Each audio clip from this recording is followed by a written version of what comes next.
Informação especializada, influente e confiável. Podcast MIT Technology Review Brasil.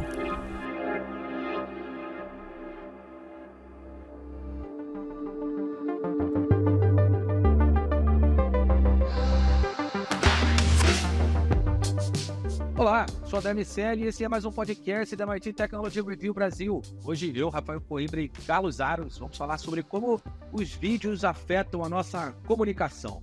Estamos cada vez mais aprendendo e nos comunicando por meio da imagem em movimento. Alguns especialistas afirmam que isso vai mudar a nossa cultura de formas incalculáveis. Antes da gente começar, eu quero dizer que esse podcast é um oferecimento do SAIS, líder em Analytics.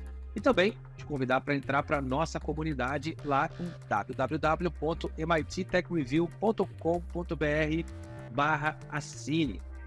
Rafael Coimbra, nesses últimos anos nós temos visto uma explosão no uso de vídeos como ferramentas de comunicação e também de aprendizado.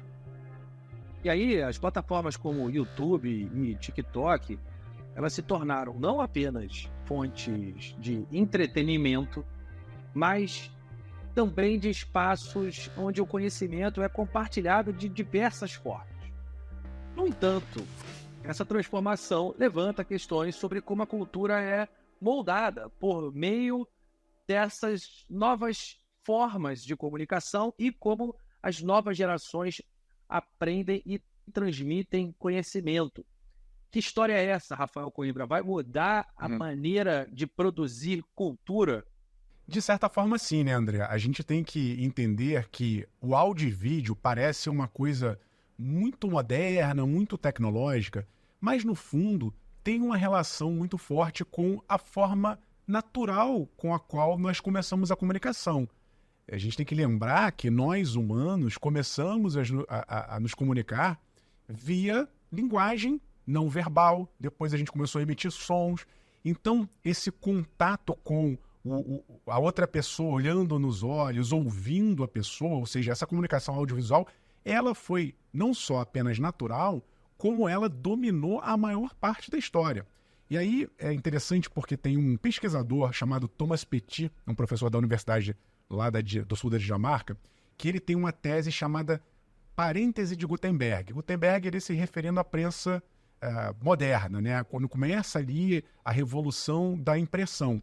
E ele diz que esse momento, a partir da prensa de Gutenberg, é que caracteriza esse parêntese. Ou seja, a gente, durante os últimos mais ou menos 500 anos, vou arredondar aqui, nós começamos a trafegar um novo tipo de linguagem. A escrita, a foto, era uma linguagem que, de certa forma, era assíncrona, você podia, né, mandar carta para alguém, esperava um tempo para receber, e mesmo agora, mais modernamente falando, uma conversa por WhatsApp em texto, isso não seria tão natural quanto essa conversa olho no olho.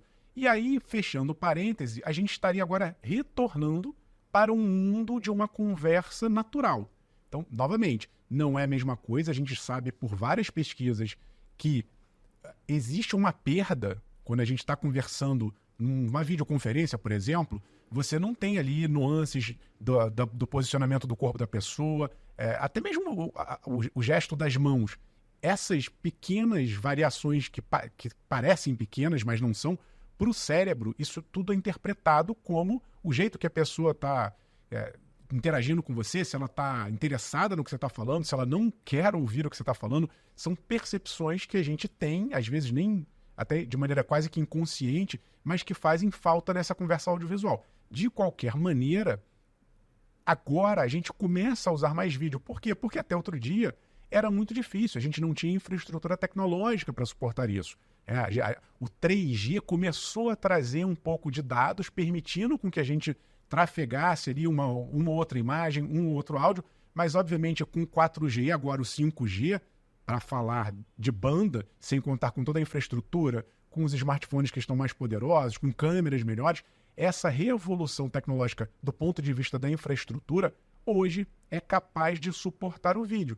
E aí, a minha percepção é que é natural que a gente volte a se comunicar de uma maneira mais olho no olho, mais som e imagem, do que fazer texto. Não estou dizendo que isso vai acontecer, é a polêmica, né? Porque a gente vê, sobretudo, algumas pessoas usando que preferem não falar, elas preferem usar emoji, elas preferem usar texto para se comunicar, mas, de certa maneira, o que a gente observa é que existe uma infraestrutura capaz de suportar essa comunicação e muita gente usando cada vez mais vídeo para ensinar, para se comunicar, para gerar conteúdo, né? Toda a parte de criação de conteúdo, marcas, é algo que tende a crescer. Não sei se vai dominar novamente, mas que sim tende a crescer. Carlos Aros, como você enxerga essas implicações da predominância do vídeo como meio de comunicação, especialmente em termos de como lidamos com temas complexos e que podem ser simplificados demais nesse contexto? Até onde vai essa super simplificação, que talvez tenha começado lá com os 140 caracteres do Twitter, mas que seguem acontecendo em outros formatos também? A gente tem um padrão de consumo que vem sendo alterado a partir do surgimento do consumo de vídeo, especificamente, que vem sendo alterado a partir do surgimento de novas plataformas e novos modelos aí de operar. O que é natural, cada vez que surge um novo recurso, a gente vai incluindo esse recurso e adaptando ao nosso modelo. A questão é que o vídeo em si, a imagem, gera um fascínio e sempre que ela se coloca na competição com outros formatos, ela leva vantagem, né? Literalmente enche os olhos a consumir esse tipo de conteúdo. Mas o que existe nesse caso específico de plataformas de vídeos curtos, sobretudo, que é a onda do momento, então a gente tem o TikTok, a gente tem o Instagram, a gente tem o YouTube, né, que tem lá os shorts, que ainda não representam um fenômeno de faturamento para os criadores de conteúdo, mas representam um volume expressivo de geração de tráfego e de audiência e de retenção para esses mesmos criadores nas plataformas. Esse tipo de conteúdo vem forçando um movimento que vai ao encontro, ele pressiona um movimento que vai ao encontro de um comportamento que já é adotado pelas pessoas, ou elas já estão predispostas a abraçar, que é o do raso, do consumo de algo ali na superfície, sem um aprofundamento. Então, quando a gente pega dados sobre consumo de notícias em texto, a gente descobre que 80% das pessoas levam adiante, compartilham adiante conteúdos de texto simplesmente porque leram o título. Elas não vão para dentro do conteúdo da página. Quando a gente vai para o consumo de vídeo, o cara não para assistir um vídeo grande. Ele vai dando saltos, né, em um conteúdo mais longo, e o vídeo curto atende essa expectativa. O cara fica ali 30 segundos, 1 minuto e tal, e ele acha que em 30 segundos ele vai conseguir ter toda a história da humanidade resumida. O que vem acontecendo é aquela velha história do vende mais porque é fresquinho ou é fresquinho porque vende mais. Entendedores de que as pessoas consomem, preferem esse modelo, os criadores de conteúdo reduziram substancialmente o tamanho dos seus conteúdos e partiram para essa coisa mais superficial, mais rasa. Em contrapartida, as pessoas passam a consumir mais esse tipo de conteúdo. O prejuízo no fim do dia é que a gente não tem a completude das histórias. A gente não vai além daquilo. O fenômeno é tão maluco e tão evidente que a gente tem um modelo que se estabeleceu na Ásia e que vem chegando ao Brasil, que é o modelo das mini-novelas. Os caras fazem, em vez de um capítulo com 40 minutos, sei lá quanto tempo tem de arte o episódio de uma série, uma novela, 45 minutos, 50 minutos, deve ser isso, eles resumem em vídeos de 2 minutos. E o cara assiste centenas desses vídeos de 2 minutos para ver a mini-novela. Um modelo absolutamente bem estabelecido e bem resolvido no Kawaii, por exemplo, que é uma outra plataforma que eu esqueci de citar aqui entre essas. No caso da novela, no caso do entretenimento, zero prejuízo. O problema é que as pessoas pegam esse comportamento, essa preferência e transportam para outros universos. E aí o cara não consegue assistir a uma palestra, não consegue assistir a uma videoaula, qualquer coisa se torna maçante porque não tem o mesmo dinamismo, os cortes rápidos, a imagem com muito movimento, aquele texto que é absolutamente telegráfico, ele não mergulha muito ali, cheio de repetições de palavras muitas vezes, mas que entrega para você aparentemente muita informação. E aí as pessoas passam a não conseguir assimilar os conteúdos. Um fenômeno que está muito alinhado a isso é o de assistir aos vídeos na velocidade acelerada, né? Uma vez e meia, 2 vezes a velocidade padrão do vídeo. Já há estudos mostrando que não há tempo suficiente para que o cérebro consiga assimilar todo o conteúdo, toda a mensagem que está colocada ali. Ou seja, a gente vem partindo para a superficialidade, para a pressa, a gente quer as coisas mais rápidas e em volume cada vez maior, mas a gente assimila muito pouco daquilo que é colocado. Em compensação, ano contra ano, cresce o consumo de vídeo online e vem batendo recordes em cima de recordes e com uma transição cada vez maior. Quando a gente pega dados, por exemplo, da Kantar, né, aqui no Brasil, que é a empresa que faz a análise de dados do mercado de televisão, a gente vê claramente a migração dos usuários do linear da TV aberta para os streamings, para o VOD. E esse é um fenômeno porque o cara passa a consumir vídeo. Esse mesmo cara também está consumindo vídeos nesses outros modelos, inclusive nesses vídeos mais curtos aí, a lá TikTok e a Kawaii. Ou seja, a gente vem setando um novo comportamento que, do ponto de vista da assimilação do conteúdo, vem sendo cada vez mais prejudicial. Não nos esqueçamos, André, que o Brasil também é um país em que há uma dificuldade muito grande para a interpretação de texto, para leitura. E aí o camarada acha que porque ele está vendo o vídeo, ele não tem que fazer análise crítica, ele não tem que interpretar. Mas existe também uma necessidade de interpretação. Se ela já é prejudicada no texto, o vídeo muito provavelmente vai te entregar muito pouco, porque tem muito mais informação ali, o texto falado e eventualmente outros recursos visuais.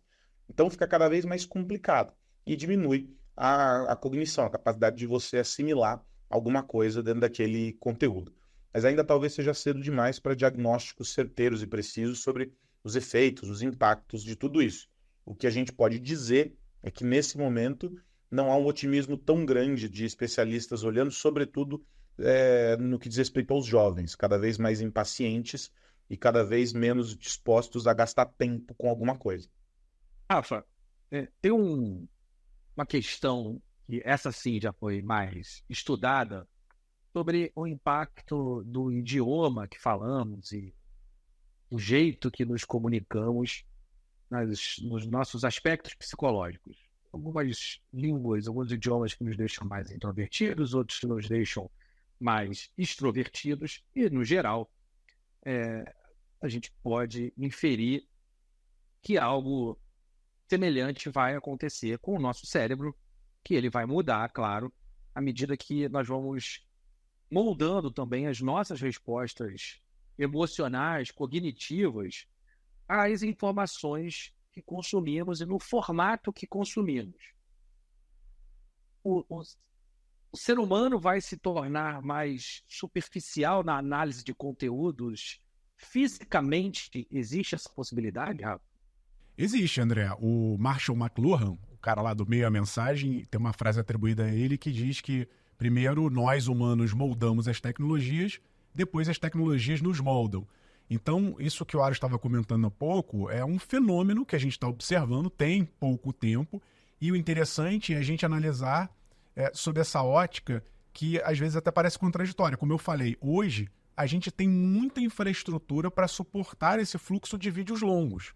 Então não é porque a gente não pode mais. Durante alguns anos, agora no passado recente, era porque não podia, não suportava, não tinha banda, não tinha velocidade. Agora a gente tem. Aí a pergunta é, por que não fazemos vídeos mais longos? Claro que tem gente que faz, tem vídeos... inclusive essas mesmas plataformas que apostaram em vídeos curtos no começo, para citar o TikTok como um dos exemplos, também permitem com que você faça vídeos mais robustos. Mas é uma opção. Então, aquilo que era um impedimento virou uma opção. E essa opção está lastreada nessa impaciência que o Aro relatou. E obviamente, que isso vai se... A gente vai se alimentando dessa cultura. Um vai olhando, o outro vai espelhando. Você vê que tem momentos em que as pessoas cortam os respiros, né? As edições de vídeo hoje são feitas para evitar aquele meio segundo que a pessoa respira. Então vai cortando para otimizar cada momento. A questão é, nós somos capazes de, a partir desses conteúdos, absorver, pensar em profundidade? Muito provavelmente não. E aí tem uma discussão que eu acho interessante, que é, de um lado, a gente tem conteúdo, né, uma informação simples. Então, eu quero aprender, eu quero ouvir uma aula sobre alguma coisa, um tutorial sobre alguma coisa. Naquele momento você está muito preocupado com a informação em si, mas esse aspecto humano todo que você está perguntando agora, que é tão ou mais importante quanto a informação em si, que são as nuances, os aspectos emocionais, o tom que a pessoa está passando com aquela informação, o que ela está querendo contribuir ao dizer aquilo. Isso é algo que a gente tem perdido. Novamente, estamos muito preocupados com o conteúdo. E olhando para frente, talvez a gente resolva, André. Por exemplo, você estava falando aqui de língua, eu estava pensando, muito do que a gente consome hoje de conteúdo é língua inglesa, já tem as opções de legenda automática. Isso é algo que avançou absurdamente e fez com que a gente tivesse mais acesso a conteúdo de outros países, mas, novamente, a gente está tendo conteúdo, às vezes, com acesso a um conteúdo de país que não é da nossa cultura. Até que ponto essa influência é boa ou má? Está ampliando o conhecimento, mas estamos consumindo mais de culturas externas. E à medida que a tecnologia vai evoluindo, essa tradução automática, essa legenda automática, ela será substituída por uma inteligência artificial generativa de áudio e vídeo. Então, num primeiro momento, eu já vi vários casos, é interessantíssimo, né? A boca da pessoa é substituída e você consegue fazer a pessoa falar espanhol, o que for, francês, apenas com a tecnologia. Você praticamente não percebe que é uma boca gerada sinteticamente com uma voz gerada sinteticamente, até que em algum momento também, com a explosão de novas ferramentas de vídeo, nós teremos mais conteúdo produzido via IA. Então, vozes sintéticas, imagens sintéticas, pessoas sintéticas, esses novos componentes vão entrar em jogo. E, novamente, eles não conseguem ainda trazer na voz, a gente percebe, né, aquela voz meio robótica. O avatar é um avatar que não tem uma expressão tão interessante, tão humana. A gente percebe isso hoje. Mas é uma questão de tempo, na minha avaliação, que em algum momento ali na frente, essas tecnologias sejam capazes de simular tão bem o áudio e vídeo, essa linguagem verbal e também a não verbal, que a gente vai começar a interagir mais com conteúdos sintéticos. Então a gente vai ter uma enxurrada de vídeos curtos, de humanos e, eventualmente, de máquinas compondo esse grande caldeirão que, sim, vai ter algum impacto na nossa cultura. A gente não sabe qual será, mas que com certeza vai ter. A gente está falando aqui de diversos impactos. E aí, à medida que esse avanço tecnológico, a edição e produção de vídeos avança, ele se torna cada vez mais uma forma passiva de consumo de conteúdo que se torna interativa e muitas vezes personalizada.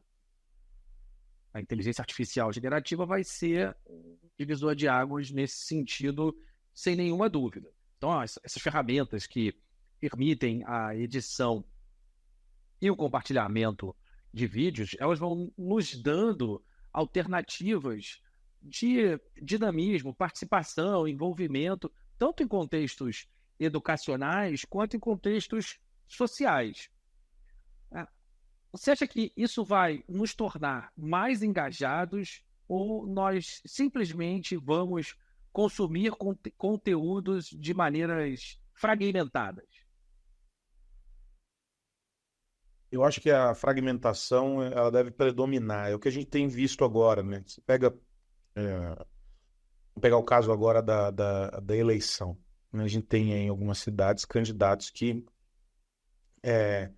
são oriundos desse ambiente digital e que dominam a engrenagem, entendem como funciona o mecanismo do mundo digital, das redes sociais, do corte, etc. Esses caras participam de entrevistas, participam de debates, que é o modelo formal, convencional da disputa da eleição. Quando eles vão para esse ambiente, eles não miram a audiência que está ali apenas acompanhando no linear. Eles estão buscando a frase perfeita, o momento perfeito para o corte. Tanto é que virou frase comum nesses podcasts. Isso aí é um bom corte, ó, conseguiu o corte. O cara trabalha em busca disso. Por quê? Porque a internet é isso, é o recorte, um novo contexto que se dá a partir desse recorte. E é esse o conteúdo que ganha projeção, que tem mais visibilidade, que tem maior alcance, que acaba entregando muito mais. Nesses assuntos que estão em alta, eleição agora, por exemplo, aqui no Brasil, nos Estados Unidos e tal, mas em qualquer outro conceito. Você muitas vezes é impactado por algo e você não vê a íntegra, mas você vê um trecho. Você não sabe nem de quando né, aquilo. Você às vezes sabe de onde foi tirado aquele trecho, mas a internet vai replicando e quando você vê, você perdeu a origem, a fonte daquilo. Então, o engajamento maior se dá pelo corte, não pelo conteúdo na íntegra, porque as pessoas não vão procurar. A maior parte delas não vai procurar. A menor parte é que vai para a íntegra, para ver o conteúdo, para fazer um mergulho mais profundo. No caso e é só a gente olhar a audiência dos cortes versus a audiência de conteúdos maiores. Então, a gente tende a essa fragmentação. A gente tende a cada vez mais reduzir e acelerar para fazer caber, né, o conteúdo. E a gente tende a cada vez mais cair no vício desse algoritmo que vai jogando para a gente ali com base em qualquer coisa. Então, é o fenômeno do TikTok, um tempo de uso altíssimo, que você fica ali hipnotizado, arrastando os vídeos e etc. E poucas pessoas vão partir daquele conteúdo para buscar algo mais.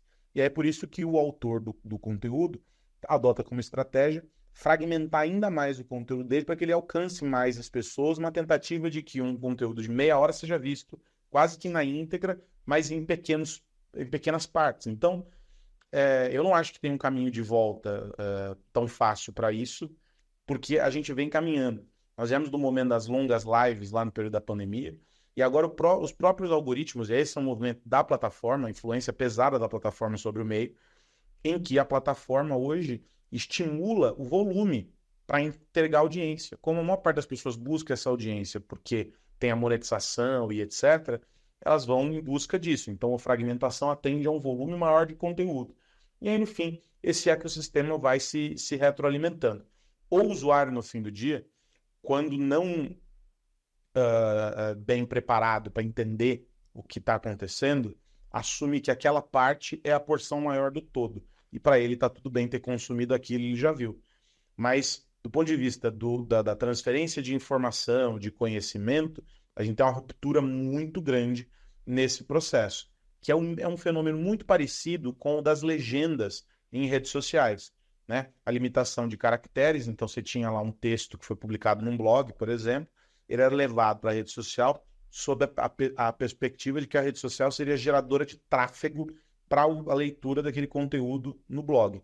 Ela até gerava no início. Depois as pessoas entenderam que elas podiam consumir o conteúdo só ali no feed, porque tinha uma imagem, tinha um texto legenda ali qualquer, e aquele conteúdo era o todo que o cara ia consumir. E ele levava adiante.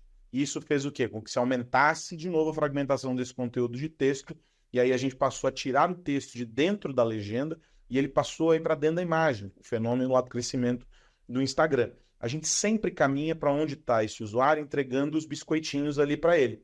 E aí isso naturalmente leva a essa fragmentação.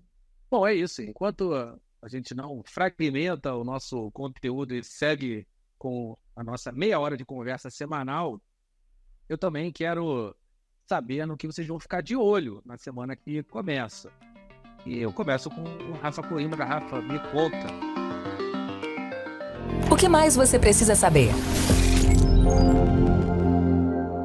Tô de olho, André, numa movimentação que envolve as 3 maiores empresas, as mais valiosas do mundo. Tô falando de NVIDIA, Microsoft e Apple ao mesmo tempo, possivelmente investindo no mesmo fundo da OpenAI. A OpenAI, criadora do ChatGPT, divulgou uns números esses dias, dizendo que já estão ali com 200 milhões de usuários ativos. É o dobro do ano passado, então a empresa vem crescendo fortemente. Só que o custo para você manter uma estrutura como o ChatGPT é altíssimo. E aí a empresa, obviamente, precisa de grana para que ela faça essa expansão. E todo mundo está de olho numa rodada de investimentos para poder fazer essa expansão. Ninguém quer perder o bonde da OpenAI. Então a NVIDIA, só para lembrar, é líder em GPUs, em placas, né, processadores voltados para a inteligência artificial, é líder nesse segmento. A Microsoft tem 49% do fundo da participação da OpenAI, que é com fins lucrativos, a outra parte não tem fins lucrativos, e a Apple ainda não disse ao que veio, sondou ali, fez um ensaio de que vai ter uma inteligência artificial própria, a Apple Intelligence, mas não chegou a convencer muito não. Então a Apple também está de olho no que pode vir a ser a OpenAI do futuro. A expectativa é que com esse dinheiro a empresa fique maior e, obviamente, quem for parceiro ali de alguma forma pode ter um benefício de incorporar essa tecnologia ou, eventualmente, até de virar sócio no futuro da OpenAI. E aí, só para complementar, especificamente no caso da Apple, a Apple anunciou o lançamento do novo iPhone e de outros produtos, provavelmente, agora para o dia 9, então também estou de olho nisso. Como é que a Apple vai se posicionar? Será que ela vai anunciar alguma coisa diferente? Vai incorporar algo da OpenAI ou vai continuar insistindo na sua própria inteligência artificial? A ver cenas do próximo capítulo. E você, Carlos Aros, de olho em quê? Temos que ficar de olho nessa movimentação interessante aí envolvendo bloqueio do X, da Starlink, etc. Os precedentes que isso cria, uma discussão jurídica interessante, para além de meandros políticos, mas esses não nos interessam aqui, sobre precedentes que se criam e sobre posicionamentos, né? Eu ouvi de um dos pais do Marco Civil da internet de que tudo ficou confuso a partir do momento em que a figura, a empresa passou a se posicionar, a tomar partido e etc., ali de maneira clara, fazendo uma referência à postura do Elon Musk. Mas o ponto me parece nem ser esse, mas sobre o impacto na linha do que a gente veio discutindo aqui hoje, que a ausência de uma plataforma como o Twitter causa no consumo de conteúdo e no acesso à informação, né? O Twitter foi sendo construído ao longo do tempo como um canal oficial. Uma discussão, inclusive, sobre autoridades poderem ou não bloquear pessoas nos perfis, porque é um canal de comunicação oficial, usado por perfis oficiais de governo, autoridades e etc. Ocupa um papel importante, portanto, na sociedade como uma plataforma de relevância. É a única plataforma? Não. Ele não é a internet, ele opera sobre a internet, e aí, a partir disso, você tem uma outra leitura, uma outra interpretação, inclusive, jurídica. Mas é interessante o fenômeno agora e como o mercado vai se ajustando. Já nasce um concorrente, o Threads ganha um pouquinho, mas nasce um outro concorrente que ganha um outro pouquinho, uma fragmentação nisso tudo, que é o tal do Blue Sky, né? E aí a gente tem uma plataforma que é similar ali, óbvio, tem particularidades, mas que oferece a mesma perspectiva que o Twitter, com um número menor de pessoas. Ou seja, não existe vácuo, não existe espaço. Alguém vai ocupar essa brecha e vai forjar um novo tipo de comportamento. Mas é interessante a gente olhar pela ótica, essa que eu descrevo, da relação com os usuários, mas, sobretudo, a gente entender que tipo de precedentes essas decisões que estão sendo tomadas e agora referendadas, né, tomadas individualmente pelo ministro e referendadas pela um colegiado de juízes ali, né, eles dividem em duas frentes, um dos colegiados referendou a decisão do ministro Moraes, que impactos isso tem para outras plataformas e operação de outras plataformas. O entendimento que deve valer, independentemente de qualquer questão, é que ninguém está acima da lei. Ninguém é ninguém mesmo. Mas o que a gente precisa entender, para além disso, é que recado essa condição do Brasil passa para outros players que vêm investir aqui. E aí é por isso que está todo mundo muito apreensivo, entender que fim levará essa história, muito menos pelo vácuo, pelo preenchimento do espaço. Esse nos interessa do ponto de vista de comportamento do mercado e de comportamento dos usuários, para a gente saber o que as pessoas esperam. Mas entender do lado de fora o que os investidores estão vendo a respeito disso. O Elon Musk está na mesa jogando pôquer e ele acabou de dar um all-in com a história da Starlink.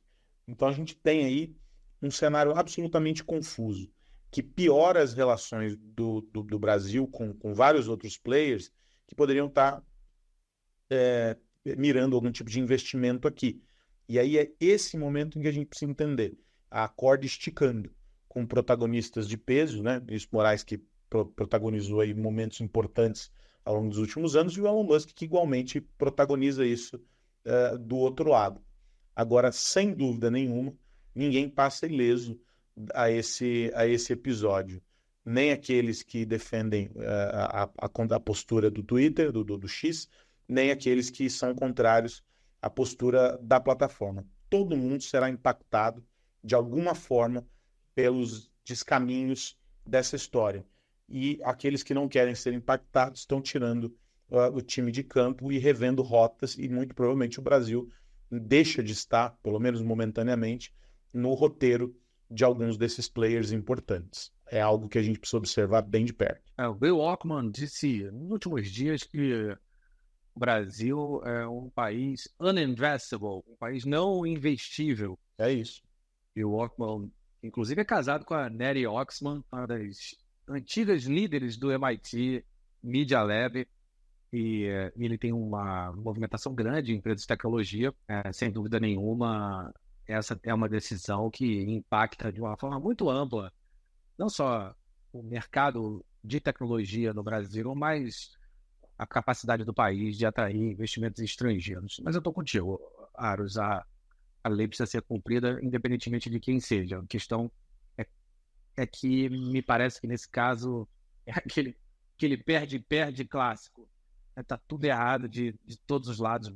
Bastante controversa a decisão, bastante controversa a penalização, enfim, muito ruim. Perdem todos. É isso. Está na hora. Isso aí daria, inclusive, um programa exclusivo para a gente programa inteiro debater, sem nenhuma dúvida. Mas antes da gente ir, eu quero lembrar que esse podcast é um oferecimento do SAIS. Rafa Coimbra, semana que vem a gente se encontra por aqui, meu amigo. Grande abraço. Estaremos aqui. Um abraço, André Aros, e a todos que nos ouvem. Lembrando que estamos com uma edição quentinha que acabou de sair do forno sobre performance. Se você ainda não é assinante da Technology Review, chegou a hora. Até semana que vem, um grande abraço. É isso, como amor, dinheiro e glória impactam a sua organização e a sua carreira também. Carlos Aros, grande abraço. Um grande abraço, André Miceli, Rafael Coimbra e você que nos ouve. A gente se encontra aqui na semana que vem. Tchau, tchau. Semana que vem a gente se encontra por aqui para falar mais sobre tecnologia, negócios e sociedade. Um grande abraço para você que nos ouve e até lá. Você ouviu o podcast MIT Technology Review Brasil, apresentado por Tech Institute.